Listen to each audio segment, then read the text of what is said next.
Amen, hallelujah, amen, praise the Lord. आइए अच्छी ताली बजाइए यीशु के लिए सबसे पहले। आमेन। आप लोग का मेरे को मालूम नहीं आप लोग संडे कितना एक्साइटेड रहते हैं, लेकिन हम लोग हफ्ते भर एक्साइटेड रहते हैं। खास करके जितने लोगों से मैं रोज बातें करता हूँ हमारी टीम से, वे लोग वेट करते संडे कब आएगा। हाँ, एक ही का प्रेज गॉड निकला। हाँ, हम लोग इंतजार करते क्योंकि मैं जानता है संडे को परमेश्वर अलग तरीके से मेरे से बातें करता है। हर दिन करता है, प्रेयर ऑल्टर में करता है, लेकिन संडे एक ऐसा समय है जब मैं परमेश्वर की आत्मा में भर जाता हूँ।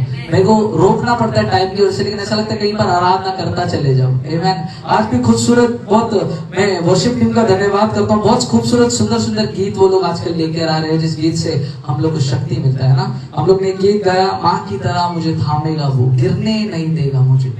कई बार हम लोग अपने हालातों में गिर जाते हैं। आराधना के समय में परमेश्वर मेरे से बातें कर रहा था कि देखो गिरने नहीं दूंगा। ये जो गीत हम लोग गाते हैं उसके केवल बोल नहीं गाना है, उसको समझना है। खुदा आराधना के दौरान भी बातें करता है। हर वो हालात में जब मैं समझता हूँ मैं गिर जाऊंगा, खुदा मेरा हाथ थाम लेते हैं। इसीलिए लोग बोलते वो अच्छा पिता है, बोलते कि नहीं बोलते? वो है, लेकिन वो अच्छी माँ भी है। पिता स्ट्रिक्ट होता है कभी कभी, माँ गले लगाती है। तो वो एक पिता भी है मेरे लिए, एक माँ भी है मेरे लिए। और मैं मेरे परमेश्वर का धन्यवाद करता हूँ, हर रूप में आकर वो मुझे संभालता है। एक और गीत गाया हमने ऑफरिंग में, हो जय जयकार, और उसमें उस पर जिसका भरोसा वो कभी ना गिरेगा। आमेन। जब मैं ये बात को देख रहा था, मेरे को परमेश्वर एक ही बात आज के आराधना में बता रहा था, तेरे को गिरने नहीं दूंगा। बादशाह को बोलो परमेश्वर आपको गिरने नहीं देगा, वो संभाल लेगा। बोलो परमेश्वर संभाल लेगा। आमेन।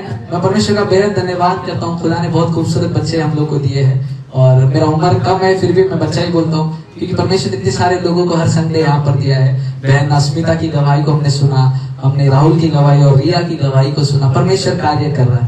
आमेन। क्यों कर रहा है पता है? कलीसिया मिलकर प्रार्थना कर रही है। ये मेरे अकेले की वजह से नहीं है। सबसे पहला जो करता है, जिसको हमको क्रेडिट देना है, वो यीशु मसीह है। जो गवाही आप यहाँ पर देख रहे हैं वो कौन कर रहा है? आपके और मेरी प्रार्थना तो है, लेकिन चमत्कार यीशु की वजह से हो रहा है। इसीलिए यीशु के लिए और एक बार जोरदार ताली बजाएंगे। तुम्हारा ताली में ताकत नहीं है। ओके। आमेन। जल्दी एक वचन को खोलेंगे, लूका की किताब। इस हफ्ते में मैं कुछ बातों को हम लोग सीख रहे हैं। बहुत सारे लोगों को मालूम है वचनों की तैयारी हम लोग कर रहे हैं, कुछ शुरू हो चुकी है हमारे जीवनों में, और कुछ वचन को परमेश्वर ने मेरे को बताया। बहुत खूबसूरत चीज है जो मैं आपके बीच में रखना चाहता हूँ। उसके पहले जो मैं जिसका इस टॉपिक को जो शीर्षक मैंने दिया है इस वचन को, वो है अपनी नाव को यीशु को दे दो। अपनी नाव को यीशु को दे दो। हम लोग देखेंगे किस नाव के बारे में बात हो रही है। लूका की किताब उसका 5वां अध्याय निकालेंगे। Yes, thank you Jesus. लूका की किताब 5वां अध्याय, उसका पहला वचन कोई पढ़े? हाँ, वेरी गुड। जब भीड़ परमेश्वर का वचन सुनने के लिए हाँ उस पर गिरी पड़ती थी, हाँ, और वहाँ गन्नेसरत की झील के किनारे पर खड़ा था, तो ऐसा हुआ हाँ, कि उसने झील के किनारे 2 नावें लगाई हुई देखी, और मछुए उन पर से उतरकर जाल धो रहे थे। ओके, आमेन। अभी सबसे पहला हम लोग को ध्यान देना है 5वां अध्याय का पहला वचन। जब भीड़ परमेश्वर का वचन सुनने के लिए, बोलो वचन सुनने के लिए। आज आप लोग क्या आए हैं? परमेश्वर का। तो इस समय में आप इसी स्थान पर है जहां पर भीड़ आ रही थी। आज आप भी खुदा का वचन सुनने आए। और मैं इस प्रेयर ऑल्टर में, और जो मैं सीख रहा हूं, मैं बार बार बता रहा हूं लोगों को कि वचन सुनना क्यों जरूरी है। वचन सुनने से विश्वास आता है। आपके वचन को सुनने से आपका विश्वास बढ़ता है। एवरी संडे आप चर्च में आते हो, हर संडे वचन सुन रहे हो, हर प्रेयर ऑल्टर में वचन सुन रहे हो। क्या हो रहा है आपके जीवन में? परमेश्वर आपके विश्वास को बढ़ा रहा है। हर दिन जो वचन के साथ संगति करता है उसका विश्वास बढ़ता है। विश्वास बढ़ने से आपकी प्रार्थना का उत्तर आपको जल्दी मिलने लगेगा। और विश्वास बढ़ने के लिए वचन में लिखा है जो वचन सुनना जो है जरूरी है। यहाँ पर भीड़ परमेश्वर का वचन सुनने के लिए आई। भीड़ चमत्कार के लिए नहीं आई प्रियो। कई बार हम लोग चर्च में आते हैं प्रोफेसी के लिए, कई बार हम लोग चर्च में आते हैं कुछ अच्छा दूसरा चीज के लिए, इस चीज के लिए, उस चीज के लिए। ये भीड़ एक अच्छी भीड़ थी। ये भीड़ परमेश्वर का वचन सुनने के लिए। आपका मकसद कलीसिया में एक ही होना चाहिए, मैं कलीसिया में आऊंगा परमेश्वर का वचन सुनने के लिए। इस भीड़ के अनुसार मेरी सोच बननी चाहिए। मैं परमेश्वर के पास सोना चांदी मांगने नहीं जाऊंगा, मैं परमेश्वर के पास कुछ और चीजें मांगने जाऊंगा। परमेश्वर का वचन सुनने के लिए मैं आऊंगा। और जो परमेश्वर का वचन सुनने के लिए जाते हैं, परमेश्वर उन पर तरस करता है, उन पर दया दिखाता है। ऐसे लोगों पर दया नहीं होती जो अपने आप को दिखाने आ रहे। लेकिन उन पर दया होती है जो परमेश्वर का वचन सुनने के लिए आते हैं। प्रेज गॉड, हम लोग हर संडे परमेश्वर का वचन सुनने आए हैं। आमेन। हम लोग इस हफ्ते में हम लोग मेरे भाई राकेश के घर पर थे और हमारे भाई रवि से मेरी पहली बार मुलाकात हुई। जब हम लोग घर में गए और परमेश्वर ने कुछ बातों को मेरे को दर्शाया और परमेश्वर ने बताया कि कुछ लोग हैं यहाँ पर जिनको बुरे सपने आते। और मैंने पूछा हमारे भाई को कि ऐसा कोई है क्या? बोले हाँ, मेरे को बुरे सपने आते हैं। जब हम लोग वचन में परिपूर्ण होते हैं, पवित्र आत्मा में परिपूर्ण होते हैं, परमेश्वर लोगों के बारे में बताना शुरू कर देता है। कई बार आप जब प्रार्थना में बैठते हो, सिस्टर रिया ने गवाही दिया कि प्रेयर ऑल्टर के दौरान परमेश्वर की आत्मा से कुछ बातें बताई गई और परमेश्वर ने उन बातों को पूरा किया। कैसे किया? जो व्यक्ति वचन में और प्रार्थना में परिपूर्ण होता है, परमेश्वर का सामर्थ उस पर उतरता है। और मैं चाहता हूँ हमारी कलीसिया वो कलीसिया बने जो परमेश्वर की सामर्थ में चलने वाली हो। उसके लिए हमको क्या करना है? एवरीडे हमको वचन सुनना है, एवरीडे हमको वचन के साथ संगति करना है, प्रार्थना में संगति करना है। जब इस तरीके का जीवन जियोगे ना, तब वो परमेश्वर कुछ अद्भुत आपके जीवन में करेगा। आमीन। वचन सुनना जरूरी है। बाजू वाले को बोलो वचन सुनना जरूरी है। हाँ, जितने नहीं सुन रहे बोले हालेलुया। इधर है।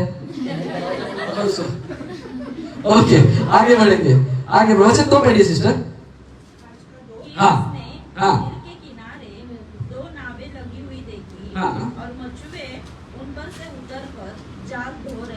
ओके, इस वचन पे जाने से पहले एक बात की और मैं आपका ध्यान लेकर जाना तो वचन सुनना क्यों जरूरी है, क्यों हमको वचन सुनना जरूरी है। एक वचन पढ़ेंगे निर्गमन की किताब उसका 15 अध्याय उसका 26 वचन। निर्गमन 15:26 पढ़ेंगे। Book of Exodus chapter 15 verse 26। निर्गमन 15 उसका 26। हाँ, अपने परमेश्वर यहोवा का वचन तन मन से सुने। ओके, यहाँ पर लिखता है वचन कैसे सुनना है? तन से। तन से कैसे सुनेगा सर? आँख खोल के। कुछ लोग सो के सुनते हैं, नहीं, आँख खोल के तन से सुनना है और मन से भी सुनना है। हालेलुया। आगे पढ़ेंगे। और जो उसकी दृष्टि में ठीक है वही करे। हाँ। उसकी आज्ञाओं पर कान लगाए। हाँ। उसकी सब विधियों को माने। हाँ। तो जितने लोग मैंने मिस्रियों पर भेजे हैं, उनमें से एक भी तुझ पर न भेजूंगा। हाँ। क्योंकि मैं तुम्हारे चंगा करने वाला यहोवा हूँ। हालेलुया। ऐसे लोग जो परमेश्वर का वचन सुनते हैं, बहुत सारे पॉइंटर्स है, पर एक बात मैं बताना चाहता हूँ, वो लोग के ऊपर कोई बीमारी कभी नहीं आएगी, वो लोग किसी बीमारी में नहीं पड़ेंगे। ऐसे लोग जो परमेश्वर का वचन सुनते हैं, और केवल वचन सुनना ही नहीं है, इसमें लिखा है यदि तो परमेश्वर अपने यहोवा का वचन तन और मन से सुने और जो उसकी दृष्टि में ठीक है वही करे। इसका मतलब दूसरा बात, एक तो वचन को तन और मन से सुनना है, बोलो तन और मन से सुनना है। दूसरा, जो उसकी दृष्टि में ठीक है वही करना है, बोलो जो उसकी दृष्टि में ठीक है वो करना है। ओके, तीसरा, उसकी आज्ञाओं पर कान लगाना है, बोलो उसकी आज्ञाओं पर कान लगाना है। चौथा, उसकी सब विधियों को मानना है, बोलो सब विधियों को मानना है। जब वचन सुनने का बारी आता है, ये 4 चीज आपको करना है। पहला, तन मन से वचन सुने। दूसरा, जो उसकी दृष्टि में ठीक है वो करे। तीसरा, उसकी आज्ञाओं पर कान लगाए। चौथा, उसकी सब विधियों को माने। जो इस तरीके से अपने जीवन को बिताता है, वचन कहता है जो रोग मिस्त्रियों पर आया था तुम पर आने नहीं दूंगा। जो कोविड लोगों को सता रहा है वो कोविड तुमको आ नहीं सकता। जो बीमारी लोगों को बड़े बड़े कैंसर से लोग ग्रस्त है, वो कैंसर तुमको छू नहीं सकता। कोई इन्फेक्शन आपको हाथ नहीं लगा सकता, कोई एलर्जी आपको हाथ नहीं लगा सकता, कोई तरीके का दुष्टात्मा का जो बीमारी का आत्मा है आपको छू नहीं सकता, जब आप खुदा के वचन को सुनते हो। आप लोग नहीं समझे, सुनने वाले ताली बजा सकते थे, मेरे को लगा। जो वचन को सुनते हैं बीमारियों को कभी छू नहीं सकती। क्यों आजकल लोग बीमारियों में है? क्योंकि वचन नहीं सुन रहे। जब वचन सुनेंगे विश्वास बढ़ेगा, जब विश्वास बढ़ेगा प्रार्थना करेंगे, जब प्रार्थना करेंगे बीमारियां दूर होगी। आपके घर में कोई बीमार है तो हाथ उठाओ। अगर कोई बीमार है घर में, सब भले चंगे, प्रेज गॉड। ओके, 1 2, हाँ 2 लोग हैं। अभी पता नहीं आप लोग के घर में, प्रेज गॉड, परमेश्वर का अनुग्रह है। मेरे पास बहुत सारे ऐसे लोग आते हैं जो प्रार्थना करते हैं प्रेयर ऑल्टर में, बोले पास्टर प्रार्थना करो, मेरा ये बीमार है, वो बीमार है। बहुत सारे लोग बीमारी में है। हम लोग उनको क्या उत्तर देते पता है? प्रार्थना में बैठो, वचन को सुनो। जब प्रार्थना में बैठेगा, वचन को सुनेगा, तब तेरे जीवन में चंगाई का आत्मा काम करने लगेगा।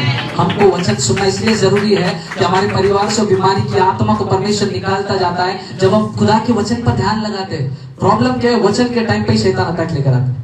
वचन के टाइम पे मेरे को व्हाट्सएप मैसेज आएगा, वचन के टाइम पे मेरे को इंपॉर्टेंट कॉल आएगा। आराधना के दौरान हाथ उठा के आराधना करो, कुछ नहीं आ रहा है। वचन के टाइम पे अचानक से नींद आ रहा है। वचन के टाइम पे टोड़े बंद होता है, क्योंकि शैतान को मालूम है अगर ये वचन सुनने लग जाएगा इसके जीवन में बदलावट होने लग जाएगा, इसीलिए वचन सुनने नहीं देता है। इसलिए ऐसे लोग जो आपको वचन सुनने नहीं देते, कौन ही मारो इसे, बोलो वचन सुनने दे मेरे को, मेरा जीवन बदलने वाला है। मैं मेरे को एक सिस्टर मेरे पास आई, एक सिस्टर मेरे को बोली, बहुत पुरानी बात है, वो बोलती ब्रदर मैं ना इस जगह पे नहीं बैठूंगी। बोला क्यों, क्या हुआ? बोला वचन सुनने को नहीं मिलता है। तो मैं बोला एक दिन वचन को सुनने को नहीं मिला, दूसरा दिन, तो उसने बोला मेरे को जगह चेंज करना है। मैं बोला तो स्कूल सिस्टम हो गया, वो बच्चे लोग होते ना आम्हाला शाळेत लक्ष नाही देऊ देते, मी पार्टी बसते, मी पार्टी बसतो, ये तो वो सिस्टम हो गया। चर्च में भी ये सिस्टम चल रहा है। आजकल कुछ लोग होते हैं जो आपको वचन सुनने से रोकते हैं, खास करके बच्चे लोग वचन के टाइम पे मस्ती करते हैं। परमेश्वर की दया, हमारे बच्चे कितने अच्छे से बैठे, ताली बजाओ उनके लिए। कुछ लोग अच्छे हैं, दूसरे के बारे में बोलिए। आमेन। वचन सुनने के टाइम पे ही शैतान कुछ ना कुछ तरीके से गड़बड़ लेकर आता है। तो नींद लेकर आएगा या कुछ अर्जेंट काम, तभी वचन के टाइम पे याद आएगा मैं गैस का बंद करना भूल गई थी। ये वचन के टाइम पे तेरे को याद आता है, वचन के टाइम पे याद आएगा ताला शायद बराबर से नहीं मारा था घर का। परमेश्वर नहीं चाहता, शैतान जो है वो नहीं चाहता आप लोग वचन सुने। क्यों? वचन कहता है जब तू परमेश्वर यहोवा का वचन तन मन से सुने, जो उसकी दृष्टि में ठीक है वही करे, आज्ञाओं पर कान लगाए, सब विधियों को माने, तो जितने भी रोग मैंने मिस्त्रियों पर भेजे हैं उनमें से एक भी तुझ पर नहीं भेजूंगा, क्योंकि मैं तुम्हारा चंगा करने वाला यहोवा हूँ। जो वचन को पढ़ते सुनते मानते चलते हैं, परमेश्वर उनके लिए बोलता है मैं तुम्हारा यहोवा चंगा करने वाला परमेश्वर। आपको पता है जब बीमारी के लिए प्रार्थना होता है ना, बहुत सारे लोग को लगता है नॉर्मल प्रेयर है, जो बीमार है उसको पूछो। एक स्त्री मेरे पास आई, वो स्त्री 22वें माले से लिफ्ट में थी, ध्यान से सुने, वचन को ध्यान से सुने। वो लिफ्ट में 22वें माले पर थी, अचानक से लिफ्ट खराब हो गया और 22वें माले से ग्राउंड फ्लोर पे लिफ्ट आ गया, गिर गया, और उसमें वो आंटी थी। वो आंटी उसमें बैठी थी, उसका कमर से लेकर नीचे का पूरा हिस्सा पैरालाइज्ड हो गया। उसका उसका बच्चा हम लोग को ट्रेन में मिला है ना, सिस्टर अश्विनी मेरे साथ थे उस टाइम पे, और उसने मेरे को पहचाना। उसने बोला कि पास्टर सागर, बोला हाँ बोलिए।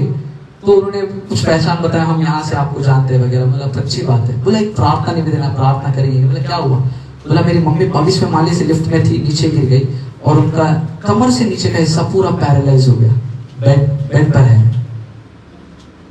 कितना इजी है, हम लोग चल पा रहे हैं। कुछ लोग हैं जो चलने के लिए प्रार्थना कर रहे हैं। मेरे पैरों में ताकत है।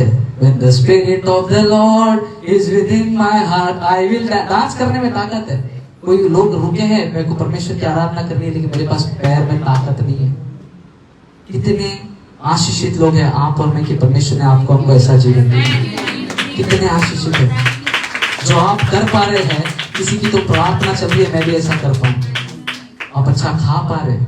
एक गवाही बताता हूँ, सुनेंगे क्या? सुनने वाले बोलो हालेलुया। नहीं सुनने वाले बोलो हालेलुया। इधर है ना। एक ना बंगाल, एक सच्ची बात बता रहा हूँ मैं। इन दिनों में एक परिवार के साथ था, तुम सुनिए आपको कुछ सीखने मिलेगा।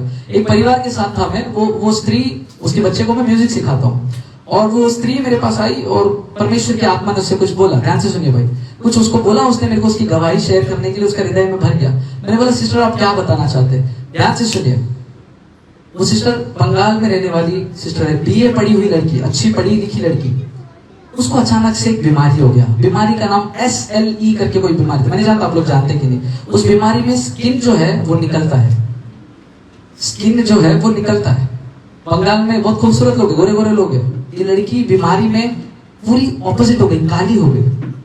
उसका स्किन जो है गिरता था, वो चलती थी तो स्किन गिरता था। ऐसी कोई तो बीमारी है उसके गांव में। ये SLE क्या है मालूम नहीं, उनको लगा इसको एड्स है, वो लोग इससे दूर भागने लगे। अभी गांव में ये स्त्री के पास कोई नहीं आ रहा है। ये स्त्री शादीशुदा है। ये स्त्री शादी के बाद ये जो भी बीमारी हो गई। ये स्त्री परमेश्वर का भय मानने वाली स्त्री थी, हमेशा वचन को पढ़ने वाली स्त्री थी। उसका पति मुंबई में काम करता है। वो स्त्री ने ऐसी बीमारी हुई, उसके घर वाले दूर हो गए, क्योंकि उनको लगा छूने से बीमारी फैल जाएगा। उन लोग को अलग कर दिया गया। अब ये औरत कमरे में अकेली रहती है।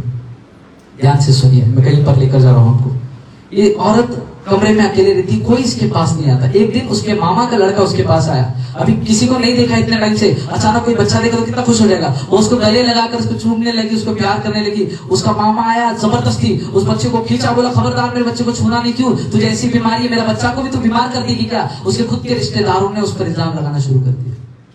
सोचिए उस औरत का हालत अभी क्या है। लेकिन वो पता है क्या कर रही है? हर दिन परमेश्वर के वचन को पढ़ रही है, हर रात परमेश्वर के वचन को पढ़ रही है। मैंने उसको बोला सिस्टर उस समय में आपका वेदना क्या था, आपको कैसा लग रहा था? वो बोलती मेरे को जरा भी तकलीफ नहीं हुआ। पता है क्यों? परमेश्वर का वचन मुझको आनंद दे रहा था।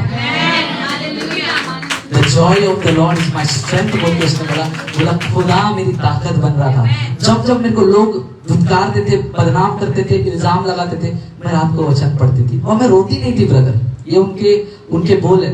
जल्दी उनको मैं यहाँ पर लेकर आऊंगा। अगर आपको उनकी गवाही उनके जबान से सुनने हैं, वो लोग जल्दी हमारे कलीसिया में आएंगे। उस दिन ने बोला ब्रदर मैं कभी रोई नहीं, क्योंकि मेरे को परमेश्वर बल देता था। क्यों? एक वाटी, एक गिलास, एक थाली, बस खाना खाने के लिए उनके पास 3 ही आइटम था। उसी वाटी में खाना बनाते थे, उसी में खाते थे। ऐसा उस आदमी का परिस्थिति था। वो यहाँ पर 550 रुपए में काम करता था मुंबई में उस समय में, 550 रुपए में। और वो आदमी यहाँ पर था। अब उसको कॉल आ रहे, तेरी बीवी को लेकर जा, पूरा गांव परेशान है, इसकी बीमारी सबको लग जाएगी। वहां के डॉक्टर ने बोला ये टिकेगी नहीं, ये जिंदा नहीं रहेगी, ये मर जाएगी। डॉक्टरों ने तारीख दे दिया, बोले ये तारीख तक मर जाएगी। अब जैसा तारीख दे दिया, ये लोग डर गए। ये लोग ने पति को फोन किया, तेरी बीवी मरने वाली, तू कहाँ है? वो बोलता है अरे मैं कमाऊंगा नहीं तो बीवी का इलाज के लिए पैसे कैसे लेकर आऊंगा? तो वो काम कर रहा है, बीवी वहां पर है। अभी इनका पूरा परिवार टूटा पड़ा है। उसके घर वाले ने बोला कैसे भी आ, तू तेरी बीवी को लेकर जा। मैं आपको कुछ सिखाना चाह रहा हूँ, इसे ध्यान दीजिए। वो स्त्री को कैसे भी करके उसके एक मामा ने बोला ठीक है मैं तेरे को लेकर जाऊंगा। उसको मैं नहीं जानता, उसने बताया नहीं क्योंकि वो इतनी रो रही थी, मैं नहीं जानता कैसे, लेकिन किसी तरीके से वो लोग ट्रेन में बैठे। लोगों ने ये तक बोली ये ट्रेन में ही मर जाएगी, ये मुंबई पहुंच ही नहीं सकती, क्योंकि इतनी दुबली पतली हो चुकी थी, स्किन निकल गया था, मुंह दिखाने लायक नहीं था उसका। वो स्त्री कैसे वैसे करके मुंबई आई। उसके पति ने बोला उसको कैसे भी लेकर आओ, उसके बाद इसका जो भी पैसा है मैं देता हूँ, कैसे भी करके मेरे बीवी को यहाँ पर लेकर आओ, क्योंकि मैं जॉब छोड़ नहीं सकता। अगर जॉब छोड़ दिया तो मैं खाऊंगा क्या, मेरा परिवार टिकेगा कैसा? मेरे को जॉब जाना जरूरत है। जॉब जाने वाले इस बात को समझेंगे। छुट्टी नहीं मिल पा रही है, मैं कैसे बंगाल जाऊँ उसको लेकर आऊँ, कैसे भी उसको लेकर आऊँ, मैं पैसे दूंगा। उसने उसके मामा को पैसे दिए। परमेश्वर को धन्यवाद हो उस व्यक्ति के लिए जिसने उसको मुंबई लेकर आया। अब ये लोग ट्रेन से उतर रहे, ये व्यक्ति यहाँ पर खड़ा है उसको रिसीव करने के लिए। अंदर उसकी पत्नी है, उसके मामा है, लोग ट्रेन से उतरे। ये पति ढूंढ रहा है कि मेरी बीवी कहाँ है, आप तो मामा तो दिखे, बीवी कहाँ है? उसकी बीवी बोलती मैं तेरे सामने तो खड़ी हूँ। उसका चेहरा इतना बदसूरत हो गया था कि वो पति अपनी बीवी को नहीं पहचान पा रहा था। जब उसकी बीवी उतरी, वो बोलता है मेरी बीवी कहाँ है, मैंने तो किसी सुंदर स्त्री से शादी किया था, ये स्त्री का हालत क्या है, ये मेरी बीवी कैसे? वो रो पड़ा स्टेशन पर। बोलता है कि मेरे को नहीं मालूम था मेरी बीवी इस कंडीशन में है। अब उसको घर पर लेकर आया। उसके मामा ने उसको एक वार्निंग दिया, बोले इस लड़की तो घर पे लेके जा रहा है, लेकिन संभालना, इसकी बीमारी तुझको लग जाएगी, तू भी मर जाएगा। पता है उस पति ने क्या बोला? बोला मैंने जब इससे शादी किया था इसका रूप देखकर शादी नहीं किया था, इसका हृदय देखकर शादी किया था। परमेश्वर का धन्यवाद है ऐसे पतियों के लिए। वो उसको घर लेकर आया। जब वो खाते थे उसका स्किन निकलता था। एक ही वाटी में वो दोनों औरत आदमी उसे खाना खा रहे थे, ये परवाह ना करते हुए उस खाने में शायद मेरी बीवी का स्किन निकल जाएगा। उस पति ने मेरे को ये बात बोला, ये कोई मनगढ़ंत कहानी नहीं है, किसी की हकीकत है, मैं उनको लेकर आऊँ। उस पति ने मेरे को बोला ब्रदर उस दिन ना मैंने सबसे बेस्ट चिकन बनाया था, क्योंकि मेरी पत्नी आई थी पहली बार। लोग जो उसको छूने के लिए दूर कर रहे थे, वो अपनी बीवी के लिए उस दिन कर्जा लेके पैसा लेके चिकन बना के बोला मेरी बीवी और मैं मिलकर खाएंगे। उसी एक वाटी में दोनों हाथ डाल के बीवी और पति खा रहे। स्त्री परेशान हो चुकी थी, लोगों ने बोला मर जाएगा। वो स्त्री का हालत ऐसा था, उसको पैसे भी नहीं थे आज के लोगों के पास, छोटा मोटा काम करके आदमी उसका गुजारा कर रहा था। स्त्री जब मेरे को बता रही थी, उसने बोला मैंने रोज प्रार्थना की, मैं वचन को सुनती थी, एवरीडे वचन को सुनती थी। एक भी दिन ऐसा नहीं था जब मैं वचन से दूर रही, क्योंकि मेरे को मालूम है मेरे साथ कौन बात करेगा, लेकिन मेरा पिता मुझसे हर दिन बातें करता था। जब मैं कमरे में अकेली रहती थी, ये वचन मुझसे बातें करता था। जब कोई मेरे आसपास नहीं दिखता था, कमरा बंद होता था, ये वचन ही था जो मुझसे बातें करता था। वो वचन सुनते गए, वचन सुनते गए। यहाँ पर हम पढ़ रहे हैं, इस भीड़ ने क्या किया, वचन सुनने के लिए वो लोग इकट्ठा होते थे। ये स्त्री ने इस वचन को जिया था, वचन सुनने के लिए वो यीशु के पास आती थी। और एक दिन परमेश्वर की कृपा है, उसने प्रार्थना की, परमेश्वर स्वप्न के द्वारा उससे बातें किया, बोला मैं तेरे को चंगाई देने वाला हूँ। और आप मानोगे नहीं, आज वो स्त्री को अगर आप देखोगे, उसका चेहरा इतना खूबसूरत है, वो ये बोल नहीं सकेगा कि इसको ऐसी बीमारी थी।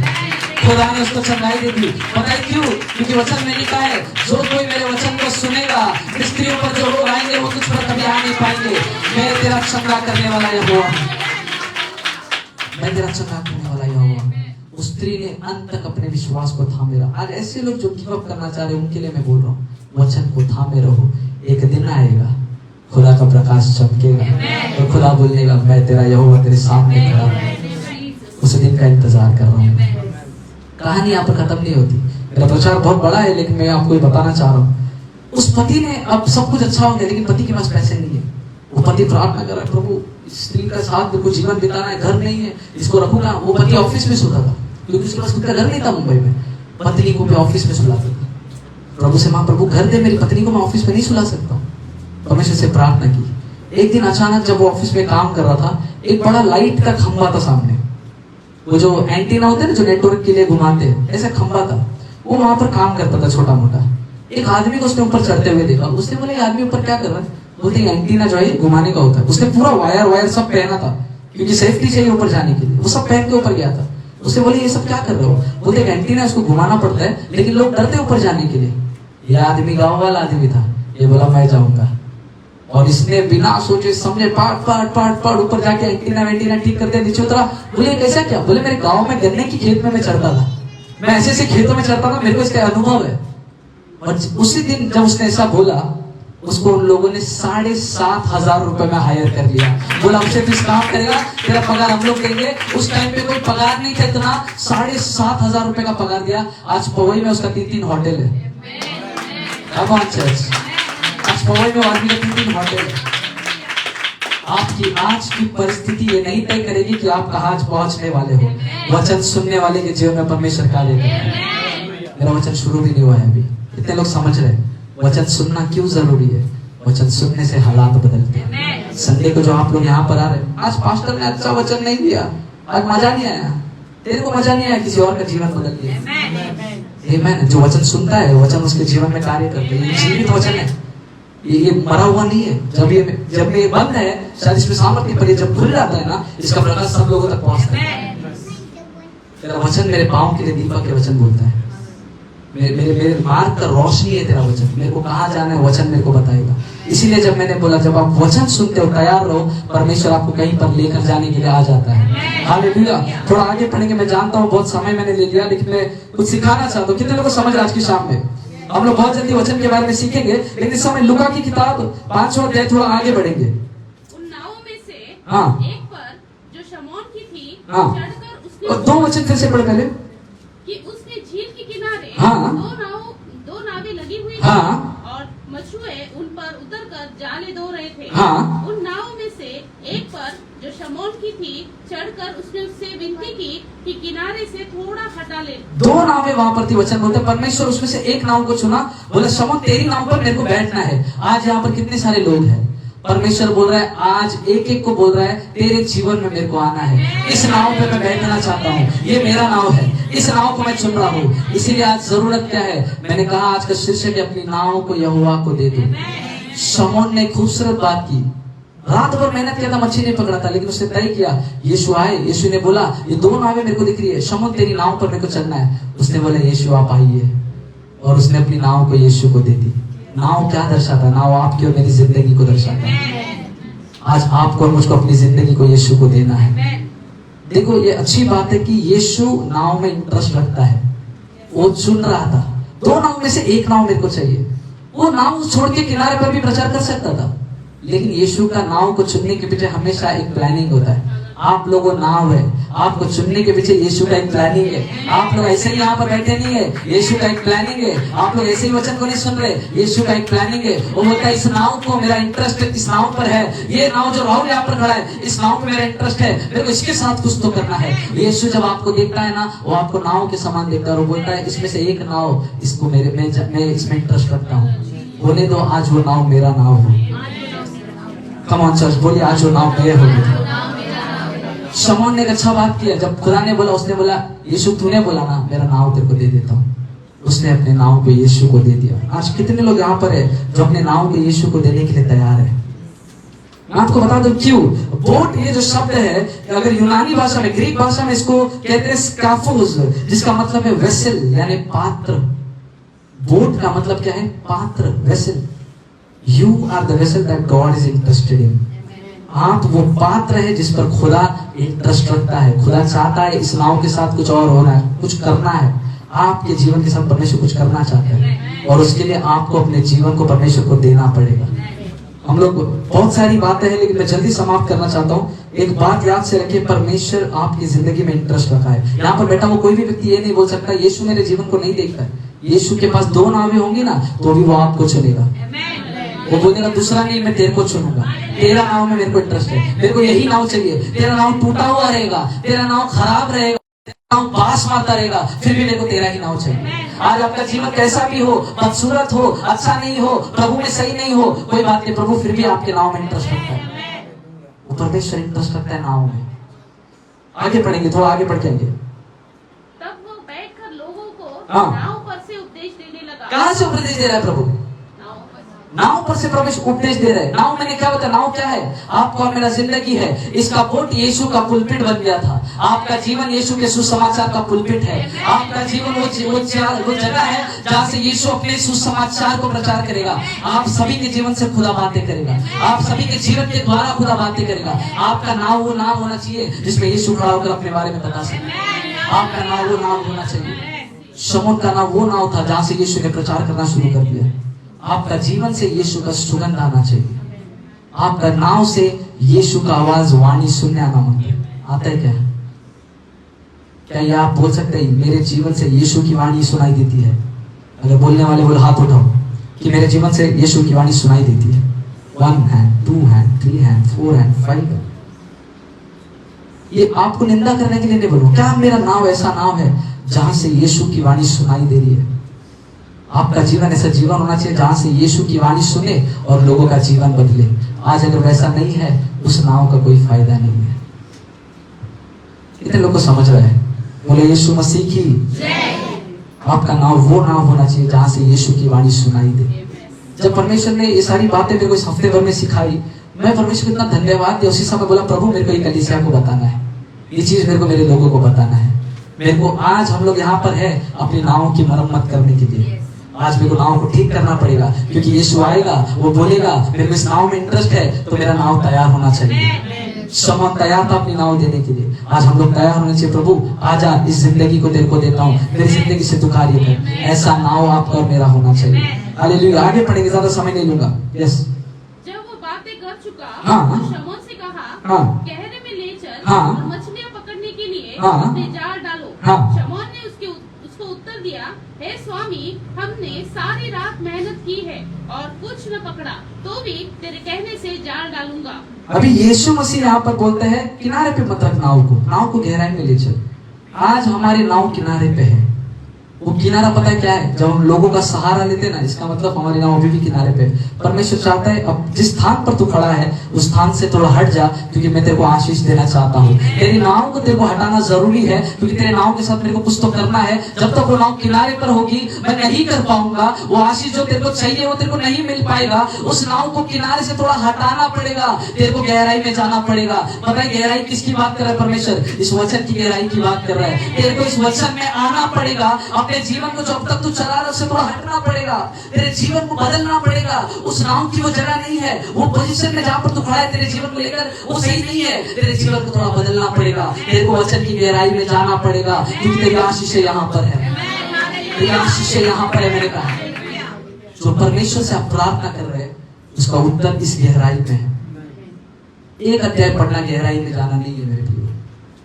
प्रेयर ऑल्टर में बैठ के पास्टर ने वचन दिया, उतना ही मेरे दिन भर में सुन लिया, वो गहराई नहीं है। आपको परमेश्वर के साथ बैठना पड़ेगा गहराई में। कितने लोग समंदर गए? मायावी बीच और कौन सा बीच? हाँ सिस्टर मानसवी, कौन सा? अलीबाग बीच। हाँ पति के साथ गई है ना उधर अलीबाग बीच। अजर कौन सा बीच में कोई गया? उत्तम बीच। उत्तम बीच ये कहाँ पर है भाई?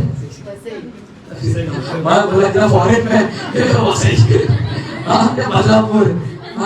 Praise God. और कोई बीच है? कोलवा बीच। अच्छा कितने लोग स्विमिंग करते हैं? कभी समंदर में स्विमिंग किया है? मेरा भाई ने हाथ उठाया, एक ही है। और कोई है समंदर में? मामा ने समंदर में स्विमिंग किया है। मेरे को भी स्विमिंग आता है, 5 मिनट तक करता, बाद में डूब जाता है। समंदर में जाने का मजा जो स्विमर्स है उनको मालूम है गहराई में स्विम करने का मजा। किनारे में देखा कोई समस्त मजा कर रहा है? कुछ लोग होते हैं वो स्विमिंग पूल में जाते हैं, उधर पैर हिलाते उतने में मजा कर लेते, वाह स्विमिंग पूल वाह, हाँ खाली पैर हिला के आ जाते हैं। अब एक दूसरे पे इल्जाम मत डालो। स्विमिंग करने का मजा क्या है?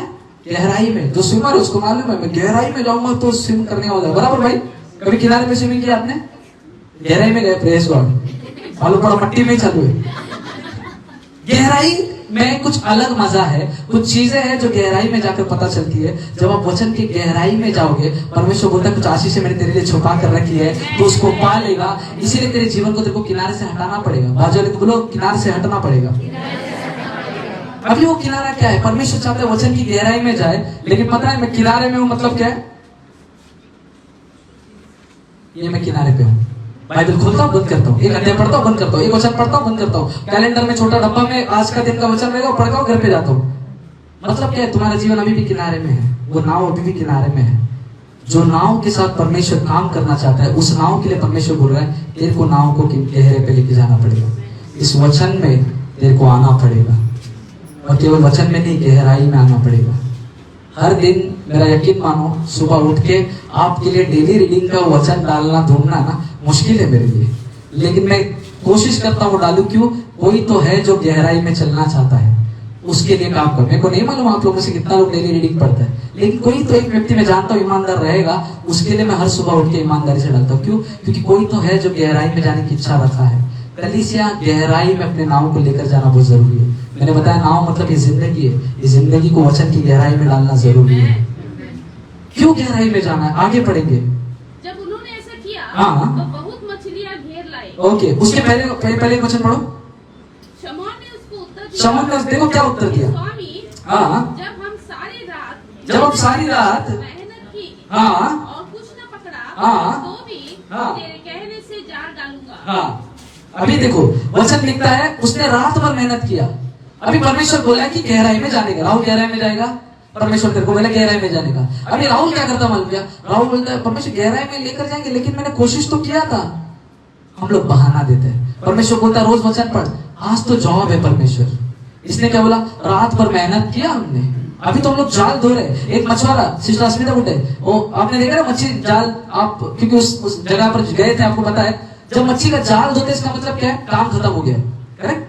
जाल धोने मतलब मच्छी नहीं मिलने वाला, जाल धो के हम लोग अभी घर पे जाने वाला है। वो लोग ने गिव अप कर दिया था, खत्म हो गया था कहानी। अभी यीशु बोल रहे गहराई में जा। आप भी अपने जीवन में हो सकता है अभी गिव अप किए होगे, लेकिन यीशु आपको बोलता है अभी काम खत्म नहीं हुआ है। तेरी जाल तूने धो दी होगी, लेकिन अभी भी तेरे को किनारे से हटकर गहराई में जाना पड़ेगा, क्योंकि मैंने बोला है गहराई में कुछ होने वाला है। बोलो गहराई में कुछ होने वाला है। अभी परमेश्वर ने शमौन को भी बोला गहराई में जा, लेकिन ये बहाने मार रहा है। ये बोलते क्या बोलता है? उसका पहला बहाना। शमौन ने उसको उत्तर दिया, हे स्वामी हमने सारी रात मेहनत की। परमेश्वर रोज मैं जगता हूँ, रोज मैं ये करता हूँ, इसलिए प्रेयर में नहीं बैठ सकता है। रोज मैं जॉब में जाता हूँ, इसलिए प्रेयर में नहीं बैठ सकता है। इसलिए वचन नहीं पढ़ पा रहा हूँ, डेली रीडिंग नहीं पढ़ पा रहा हूँ, क्योंकि मेरे को तबीयत खराब है, क्योंकि मेरे को खाना बनाना है, क्योंकि मेरे को ये करना है। पहले 40-45 लोग प्रेयर ऑल्टर में बैठते थे, अभी कम हो गए। क्यों? अभी शमौन के जैसा बहाने करने लग गए। जॉब बढ़ गया, रिस्पॉन्सिबिलिटी बढ़ गया। वेडनेसडे प्रेयर में पहले गलती होता था राहुल, बैठने को जगह नहीं था, मैं खुद खड़े होकर प्रचार करता था, वैसे भी करता हूँ। और बैठने को जगह नहीं होता था, दूसरे को बिठा के हम लोग बैठते थे। लेकिन आजकल वेडनेसडे प्रेयर खाली है राहुल। क्यों? क्योंकि आजकल शमौन के जैसा बहाना शुरू हो गया। मेरा बहुत काम है, मेरा पति बहुत मारता है, मेरे को नहीं आ सकता है, मेरे को बहुत काम है, ऑफिस है, नया जॉब है। शमौन ने भी यही किया, बहाने करने लगा। जब गहराई में जाने की बात हो, ईमानदारी से गहराई में जाना पड़ेगा, क्योंकि आपकी आशीष वहीं पर रुकी है। क्यों जीवन में बरकत नहीं हो रहा है? क्यों चेंज नहीं हो रहा लाइफ में कुछ? क्योंकि गहराई में नहीं गए हैं अभी तक। आपको लगता होगा रोज प्रेयर ऑल्टर में बैठ रहे हैं, हमारा आत्मिक जीवन क्या मजबूत हो गया है। परमेश्वर बोलता है अभी भी तो किनारे पे है, गहराई में जाना बाकी है। सोचो। चलो एक और वचन बोलता हूँ। आज पता नहीं, आज प्रचार का बहुत मूड हो रहा है मेरे को। एक व्यक्ति थे जिनको खून का बीमारी था, blood disease, heart disease, blood disease था। 15 महीने तक बेड पे ही थे, उठ नहीं पाते थे। 15 महीने तक बेड पे। वो एक ही इच्छा लगाए रहा था, परमेश्वर आई वांट टू लिव, मेरे को जिंदा रहना है, मेरे को जिंदा रहना है। ये उसका प्रार्थना होता था। आरसी बैकग्राउंड से थे वो। मेरे को जिंदा रहना है प्रभु, आई वांट टू लिव। प्रार्थना करता था, वचन को जानता था, पहले से बाइबल पढ़ने वाला व्यक्ति। परमेश्वर ने एक दिन उसको आवाज लगाई, जब वो रो के बोला मेरे को जिंदा रहना है। परमेश्वर बोलता है तू जिंदा रहेगा। इस वचन को पढ़ना शुरू कर दिया। उस व्यक्ति ने वचन को पढ़ना शुरू कर दिया। मती पढ़ रहा है, मरकुस पढ़ रहा है, लुका पढ़ रहा है। उसने इतनी बार पढ़ा कि अभी वचन उसकी जबानी याद हो गई है। उसको यीशु बोलता था ये वचन पढ़, तो वो रेफरेंस के साथ यीशु को बताने लग गया था। इतना वचन को पढ़ने लगा। 15 महीने से वो बेड पर था। डॉक्टर ने बोल दिया उसको भी तुझा टाइम संपला, तू खत्म हो जाएगा, तू खत्म हो जाएगा। इसने वचन को थामे रहा, परमेश्वर ने से बातें की, परमेश्वर के वचन को सुनता गया, परमेश्वर की गहराई में चलता गया, गहराई में चलता गया। वो उसका गवाही है 87 इयर्स तक वो आदमी जिंदा रहा। उसका नाम है रेवरेंड केनिथ हैगन। कभी उसके बारे में सुनिएगा। मैं भी उनके बारे में जान रहा हूँ। 87 ईयर तक, और केवल जिंदा नहीं रहे सर, एक बड़ा बाइबल कॉलेज का फाउंडर बन गया हो। हालेलुया। कैसा हुआ? वचन की गहराई में जाना सीख गया था। जो 15 महीने से बेड पर था, उठकर खड़ा हो गया। जिसको बोला था ये मर जाएगा आज, इससे ज्यादा जिएगा नहीं, 87 इयर्स तक जिंदा रहा। क्यों? उसका सामर्थ कहां से आया? इस गहराई से आया। इसकी गहराई में जो जाता है, हर वो उत्तर जो आपको चाहिए वो आपको मिलता है। वो लोग ने सारी रात कोशिश की, मच्छी नहीं मिला था। लेकिन जब यीशु उस नाव पर आए, जब उसने अपनी नाव को दे दिया, वो नाव खाली नाव था, हाथ या जाल धो रहे थे, मतलब नाव में कुछ भी नहीं था। लेकिन जब यीशु उस नाव में आए, वचन कहता है, आगे हम लोग पढ़ेंगे, वचन कहता है जब उन्होंने परमेश्वर के बोलने के अनुसार किया, वचन 6, तो बहुत मछलियां घर लाए और उनके जाल फटने लगे। हालेलुया। जो जाल जो खाली पड़ा था, जिसको धो रहे थे, जिस नाव में कोई भी नहीं था, वचन बोलते जब उसने यीशु ने कहा वैसा करना शुरू कर दिया ना, उसकी जाल में मछलियां आने लग गई। और इसका एक अदर वे कहानी आपको बता दो। पता क्या हो गया जब यीशु ने बोला कि जाल डालो? यीशु ने यहाँ पर था, जब किनारे पर था और गहराई में लेकर गया, यीशु ने शमौन को क्या बोला? सब लोग बोलो ना जरा, और अच्छे से बोलो, बाजू वाले को बोलो। ओके, यीशु मसीह ने बोला जाल डालो। अभी ये लोग जाल डालने के लिए जा रहे हैं। पता है क्या हुआ? उसने एक अच्छा इंटरप्रिटेशन दिया हम लोग को। कहता है जब यीशु ने बोला जाल डालो, तो मछलियों के कान खड़े हो गए समुद्र में। और मछलियां बोल रही है यीशु ने क्या बोला? उधर पे यीशु मसीह कमांड दिया है, जाल डालने वाला हम लोग को उधर जाना है क्या? ये मछलियां इतनी ईमानदारी से काम करने लगी, वो मछलियां बराबर जाल के पास जाने लगी। जहां पर यीशु ने बोला था इस जगह पर जाल डाल, अगर आप इसको मत्ती मरकुस में पढ़ोगे तो लिखता है दाहिने और जाल डाल, मतलब एग्जैक्ट लोकेशन लॉर्ड ने बताया था। ये मच्छी लोग के कान खड़े हुए, अरे हमारे मालिक ने बोला है हमको जाल के पास जाना है। ये लोग ईमानदारी से, हो सकता है ये लोग ने उस व्यक्ति ने बहुत अच्छा इंटरप्रिटेशन दिया। उसने बोला हो सकता है मछलियों के व्हाट्सएप ग्रुप में मैसेज चले गया, बोले यीशु मसीह ने बोला है कि उधर पहुंचना है, ये सब लोग अपना बोरिया बिस्तर लेके चलो चलो जाते हैं। अब एक मछली नहीं गया सर, वचन बोलता है बहुत सारी मछलियां। यीशु जब बोला सारी मछलियां ईमानदारी से गई, उस जाल के नीचे बैठी रही, उस जाल के नीचे बैठी रही, और मछलियां अभी बोल रही है कभी आएगा शमौन?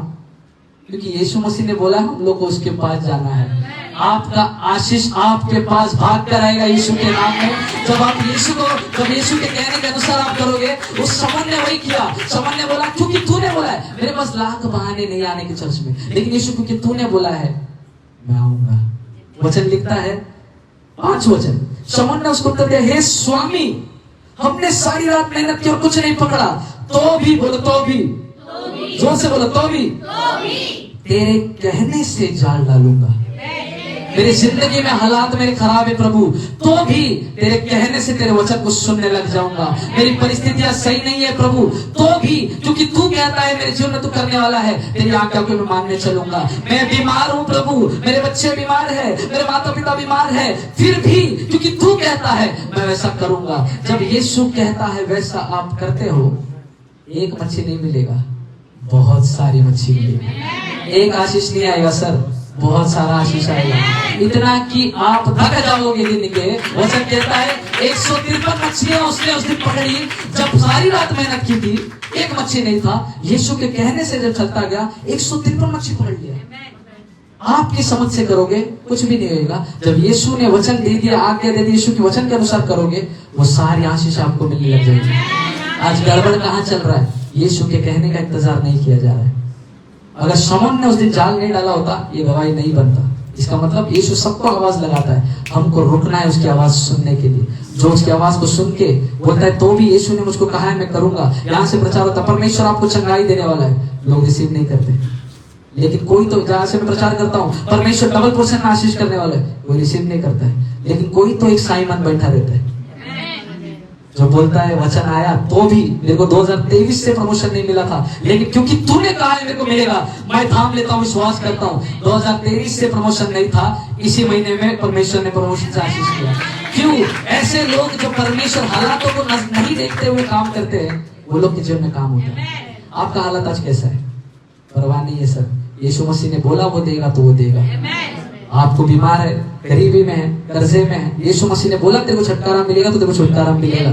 तेरे को क्या करना है? मैं सारी रात मेहनत किया, मेरे जीवन पर मैंने परिश्रम किया, तो भी प्रभु अभी भी मैं विश्वास में बैठूंगा। अपने विश्वास को थामे रहो, परमेश्वर कार्य करने वाला है, परमेश्वर कार्य करने वाला है। लेकिन एक कुछ और बातों को बताकर मैं समाप्त करूंगा, थोड़ा आगे पढ़ेंगे।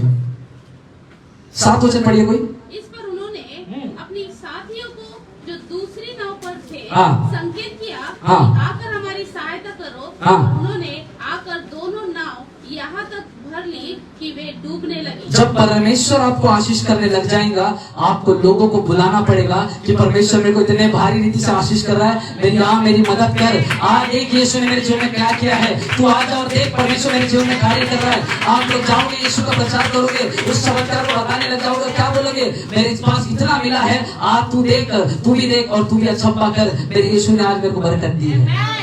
यहाँ पर जो लोग गवाही देते हैं वो लोग क्या करते हैं? इसी तरीके से बोलते हैं, आओ देखो यीशु ने मेरे जीवन में क्या सुंदर चमत्कार किया। परमेश्वर हर दिन चमत्कार करते हैं। बहुत कम लोग आते गवाही देते हैं। फोन पे तो बहुत बोलते तुम लोग, पास्टर परमेश्वर ने ऐसा किया, इधर आके इंतजार करके थक जाता, कोई आ ही नहीं रहा आगे। समझ ने क्या किया? जब चमत्कार हुआ बोला आओ मदद करो हमारी, इतना सारा है कि मैं संभाल नहीं पाता हूँ। और पता है अच्छी बात क्या थी? ये लोग गए भी। आज पता है क्या होता है? जब परमेश्वर आशीष करता है ना, हम लोग जलता है दूसरे पे। जब दूसरे का मच्छी भर रहा है, दूसरे का जाली भर रहा है, हम लोग जलता है। किसी का जाली कैसा भरता है? तो ना होता, हमारा जाली में कुछ नहीं है, दूसरे का इतना हो रहा है, त्याचं एवढं सगळं वाढतंय, आमचं कायच नहीं वाढत है। आज हम लोग सीखना इन लोगों से। ये लोगों ने ये नहीं सोचा कि हमने भी पकड़ा नहीं, हमको भी नहीं मिला, लेकिन किसी दूसरे को बरकत मिला। ये लोग भागते चले गए। हमारा साथी आज आशीषित हुआ है, हम उस चमत्कार को देखने के लिए जाएंगे और हम उसकी भी मदद करेंगे। आज कलीसिया को ऐसा व्यक्ति बनना है जो दूसरों की आशीषों से जले नहीं, उसकी साथ दे, उसका मदद करे, उसकी सहायता करे। कितने लोग परेशानी में हैं, परमेश्वर को चंगाई देगा। उस दोस्त के जैसा बनो जो उनकी सहायता के लिए भागे। कलीसिया का ये काम है। मैं इनको जब देख रहा था, मेरे को चर्च का याद आ रहा था। मैंने सॉ दिस पीपल, जब मैंने देखा ये लोग सहायता के लिए भाग रहे, मेरे को परमेश्वर की आत्मा ने बोला चर्च को आज इन लोगों के जैसा बनना है, सहायता के लिए भागना है, मदद के लिए भागना है। कोई दुख में है, तकलीफ में है, उसको अकेला मत छोड़ो, उसके लिए भागो, उसके लिए प्रार्थना करो। ये चर्च का कर्तव्य है। इन लोगों ने ये बिना सोचे कि प्रभु मेरे को कब देगा, ये नहीं सोचा, दूसरे को दे रहे ना, प्रभु मैं जाता हूँ उसको मदद करता हूँ। परमेश्वर अगर दूसरे के लिए बात करते हैं ना, जब भी मैं यहाँ से प्रार्थना करता हूँ, किसी के लिए भविष्यवाणी करता हूँ, कोई वहां पर बैठ के जलो मत, लेकिन प्रार्थना करो प्रभु जो बात है उसके जीवन में हो रही है, होने दे यीशु के नाम में। इस लोगों के जैसा बनना हमको सीखना है, सहायता करनी सीखना। बाजू लोगों बोलो सहायता करना सीखना है। मैं आप लोग से बहुत प्रेम करता हूँ। I love my church. मैं आप लोग से बहुत प्रेम करता हूँ। जब आपके जीवन में कुछ अच्छा होता है मैं खुश होता हूँ, लेकिन जब आपके जीवन में कुछ अच्छा नहीं होता है मेरे को दुख होता है। और मैं कोशिश करता हूँ मैं वो व्यक्ति बनूं जो आपकी सहायता के लिए है। और ये केवल पास्टर का काम नहीं है। हम कलीसिया, हम लोग इतने छोटा झुंड है, परमेश्वर को बड़ा करेगा। लेकिन अगर इस छोटे झुंड में हम लोग विश्वास योग्य नहीं है, तो बड़ा में हम लोग कैसे विश्वास योग्य होंगे? इतने लोगों को समझ में आ रहा है। एक दूसरे की मदद करना सीखो चर्च, दूसरों की आशीषों में सहायता करना सीखो कलीसिया। एक आदमी फ्लरिश हो रहा है तो जलो मत, परमेश्वर उसको दिया मेरे को भी देगा। आज उसका दिन है, कल मेरा भी आएगा। हर कुत्ते का ओके, प्रेज गॉड। हर होशियार का दिन आता है, बदल गया है तुम्हारे लिए। आमीन। आज उसको दिया है, कल मेरे को भी देगा। वही बाप जो उसको देता है उसमें सामर्थ्य मेरे को भी खिलाएगा। वही बाप जो प्रभाकर भाई को महीना परमानेंट नौकरी दे सकता है, वो मेरे को भी अच्छा जॉब दे सकता है। वही बाप जो राहुल को प्रमोशन दे सकता है, वो मेरे को भी दे सकता है। वही बाप जो रिया को जॉब दे सकता है, वो मेरे को भी दे सकता है। उसका बाप और मेरा बाप एक ही है, हमारा ब्लड एक ही है, हमारा ब्लड एक ही है, एक ही लहू में है हम लोग। कौन सा ब्लड ग्रुप है हमारा? जे पॉजिटिव। हमारा ब्लड ग्रुप है जे पॉजिटिव। हम लोग यीशु के संतान है। यीशु अगर मेरा बाप है, अगर वो एक बच्चे को अच्छा दे रहा, दूसरे बच्चे को कम देगा क्या? तो सब बच्चों से सेम प्रेम करो। और जब ऊपर से देखता ना, वो लोग आपको ये नहीं देते, सुप्रिया नहीं वो शिंदे है, अस्मिता अलग, रीटा गोल्लार है, सारा अतनीकर है, वो सरनेम से बदलता नहीं है। वो बोलते हैं ये सब लोग के पीछे एक ही सरनेम है, वो मेरा नाम है। Amen। एक सिस्टर ने गवाही दिया था, सिस्टर अश्विन ने एक बार अपने नाम के आगे मसीह लगाओ, समथिंग लाइक दैट, मेरे को याद आ रहा है। हम लोग सबके आगे मसीह है, रैसा मसीह, एसबी मसीह, हम लोग उसकी संतान है। मेरे बाप का नाम एक ही है, सागर पीटर अतलीगर, सागर जीसस अतलीगर। आमेन। हम सभी का बाप एक है। और वो बाप को नहीं, यीशु मसीह हमारा परमेश्वर पिता, तो सबको बरकत देना जानता है। हमको सहायता करना सीखना है। कितने लोगों को समझ रहा है आज कुछ अलग चीज हो रही है, लेकिन मैं विश्वास करता हूँ परमेश्वर हमारी कलीसिया के लिए जरूरत का वही बात करेगा। एक दूसरे की मदद करो, बोलो आज से एक दूसरे की मदद करेंगे, कलीसिया के लोगों की मदद करें, ऑफिस में लोगों की मदद करें, घर में लोगों की मदद करें, हम एक दूसरे की मदद करें। मदद वही करता है जो प्रेम करता है, जो प्रेम नहीं करता मदद नहीं कर सकते। अगर आपके अंदर यीशु का प्रेम है, आप दौड़ोगे। एक बहन ने मेरे को 12:30 बजे रात को कॉल किया, तकलीफ शेयर की, मैं बहुत तकलीफ में परेशान हूँ।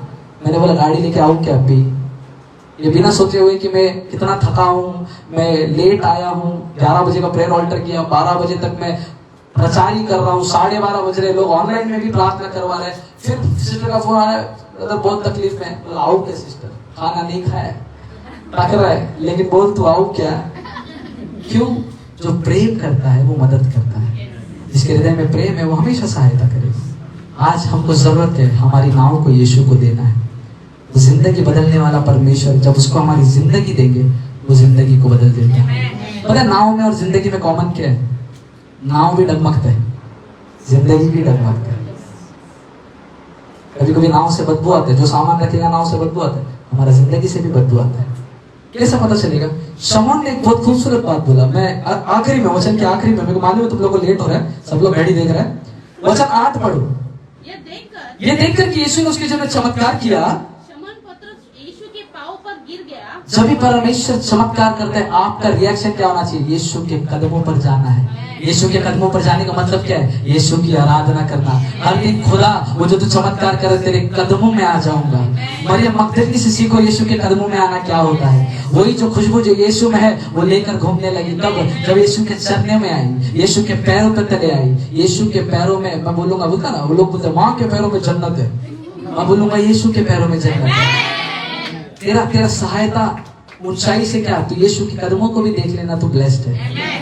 यीशु के पैरों को भी देख लेना, ब्लेस्ड है। आजकल लोग किसी और के पैर को देखने रहते हैं, खाली पैर दिख जाए बस हो गया।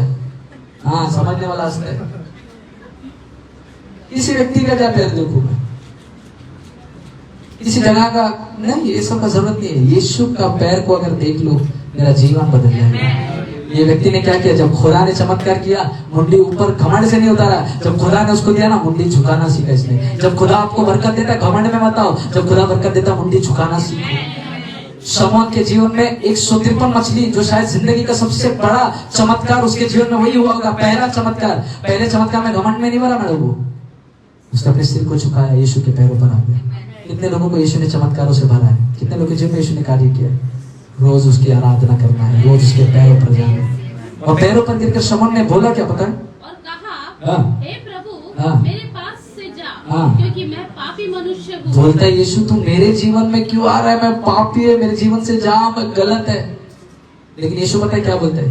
तू पापी रहेगा, तेरा जीवन से बदबू मारता रहेगा, तेरी नाव आज अच्छी नहीं है, तो भी मैं इसी नाव में आशीष लेकर आऊंगा। यही वो नाव है जो आज बोलता होगा मेरा नाव सही नहीं है, मेरा जीवन सही नहीं है, मेरे हालात सही नहीं है, मेरे जीवन में ये हो रहा है। यीशु बोलता है इसी नाव के साथ मैं काम करूंगा। जब हम कंप्लेन लेकर जाते हैं ना यीशु के पास, यीशु मसीह कभी करेगा। यीशु बोलता है तू कंप्लेन कर, तेरे ही लाइफ में करता हूँ चमत्कार। यीशु ऐसे ही लोगों के जीवन में चमत्कार करता है। अगर यीशु ने मेरे को यहाँ पर खड़े रहकर वचन देने के लिए सुना, तो परमेश्वर आपको भी चुना है। आपका नाम तो खूबसूरत है सर, आपका नाम तो खूबसूरत है। खुदा आपके नाम को चुनेगा। कब होगा? जब उस नाव को यीशु को देंगे, तब वो मछलियों को आज्ञा देगा आने के लिए। तब तक आशीषें नहीं आएंगी जब तक जीवन को ना दे। आज मैं चाहता हूँ कल से इस बात को सीखे, मुझको मेरे नाम को यीशु को देना है। अगर ऐसे लोग यहाँ पर खड़े हैं जो तैयार है इस बात को कहने के लिए कि यीशु में मेरे नाम को तुझको देने के लिए तैयार हूँ, वो लोग अपने स्थानों पर खड़े हो जाए। मैं जानता हूँ खुदा आपसे बातें कर रहा है। शांति से अपने स्थानों पर खड़े हो जाए, शांति से अपने स्थानों पर खड़े हो जाए। जो वचन आपने सुना है और जो पवित्र आत्मा आपसे बात कर रहा है, ये समय है, अगर अब तक आपने अपने नाम को यीशु को नहीं दिया है, जिसकी वजह से वो जो आशीष है वो आपकी जेब अब तक नहीं पहुंच पा रही है, आज समय है, यीशु कहता है मुझे तेरे नाव पर आना है।